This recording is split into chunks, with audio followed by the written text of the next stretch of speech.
சிறப்பு துணை காரணமாக தான் இதெல்லாம் ஒரு முறையோட வாழ்க்கை வாழ முடியும். ஆகவே நாம் எல்லாம் எப்படி எப்படி வாழ வேண்டும்? தினம் தியானம் செய்து பழக வேண்டும். சரி, புலால் உண்டுகிட்டு தியானம் செஞ்சு என்ன ஆகும்? புலால் உண்டா என்ன ஆகும்? ஒரு உடம்பு விகாரமான எண்ணங்கள், புலால் உண்டவனுக்கு விகாரமான எண்ணங்கள் இருக்கு. எண்ணம் மென்மை இருக்குமோ? எண்ணம் மென்மை இருக்காது.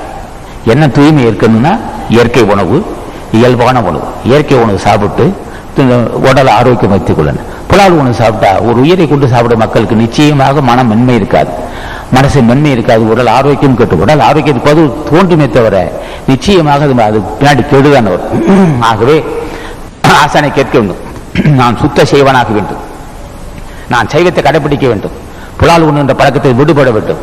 நான் சாப்பிட்டுக்கிட்டு இருக்கேன், முடியலையே தாயே, முடியலையே ஐயா, என்னால் முடியலையே, என்ன பாவம் செஞ்சேனோ, புலால் உண்ணுவதே குற்றம், அது மேலே வெறி இருக்கு, அதிலிருந்து விடுபட எனக்கு அருள் செய்ய வேண்டும் என்று புலால் உண்ட மக்கள் கேட்டு பெற வேண்டும். அப்போ புலால் உண்ணுகின்ற பழக்கம் தீர்ந்தது. புலால் உண்ணுகின்ற பழக்கம் தீர்ந்தால் உயிர் கொலை செய்ய மாட்டானவன். உயிர் கொலை செய்கிற மக்கள் நிச்சயமாக இந்த இடத்துக்கு வரைய முடியாது. எந்த அளவுக்கு பிற உயிரை கொடானோ அந்த அளவுக்கு அறிவு மழுங்கி போகும். அறிவு மழுங்கினால் என்ன ஏற்படுனா, எது நல்லது, எது கெட்டது, எது நேர்மை, எது நீதி, எப்படி பக்தி நெறி போடும். அப்போ உயிர்கொலை செய்ய பக்தி வளராது, உயிர்கொலை செய்ய மென்மை இருக்காது, உயிர்கொலை செய்ய வறுமை தாண்டமாடும், உயிர்கொலை செய்ய தீய பழக்கங்கள் வந்து சேர்ந்துடும், உயிர்கொலை செய்ய மன ஆரோக்கியம் இருக்காது. ஆகவே உயிர்கொலை செய்யாதிருக்க வேண்டும், புலால் உண்ணாதிருக்க வேண்டும், இயற்கை உணவு சாப்பிட வேண்டும். இயற்கை உணவு தான் சாப்பிடணும், உடல் அறிந்து சாப்பிட வேண்டும். ஆகவே இந்த துறையில் வந்த மக்கள் திருக்குறள் படிக்க வேண்டும். ஒரு மணி தான் படிக்கணும்.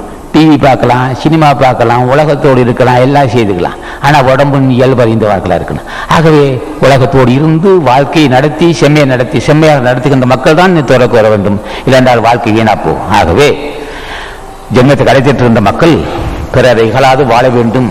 எல்லாமை வேண்டுவான் என்பான், எனைத்தொன்றும் கல்லாமை காக்கதன்.